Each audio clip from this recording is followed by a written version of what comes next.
كنت عايزة أبيع عقارات ليا هنا، فابتدت الفكرة من هنا. فلقيت إن في نولج كبيرة بتحتوي على المدرسة اللي اسمها ريماكس، فحبيت أنضم وبعت العقارات. التريننج أثروا جامد في الأول، النولج من التريننج رهيبة، بلس الحياة العملية مع كل ديل بيتقفل.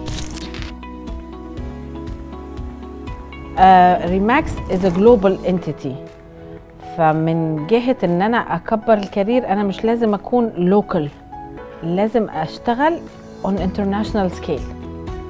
فالسي ار ام بتاع ريماكس خلانا نتوسع وخلانا نعرف بره دبي اند ابرود. فريماكس مهاجر بحسهم عيلتي. عشان تنضم للريماكس لازم تلتزم، وعلى طول على طول افاق مفتوحة للنولج، لانها endless knowledge. على قد ما تقدر تعرف هتدي.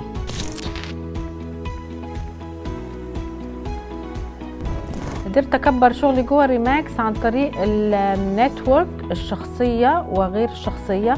شويه شويه بتعمل ريفيرال، فمع ريماكس تحسي الموضوع خلاص بقى يعني اوت اوف لوكال ماركت، ممكن تروحي انترناشونال على طول. ريماكس خلتني اطلع من النتورك الضيقه لنتورك اعلى، شبكه اتصالات اكبر عن طريق الريفيرال اللي بيجي علشان استلم الديل ده او الديل ده، بتخليني من خطوه لخطوه احسن، فبتكبر، الواحد بيكبر معاه.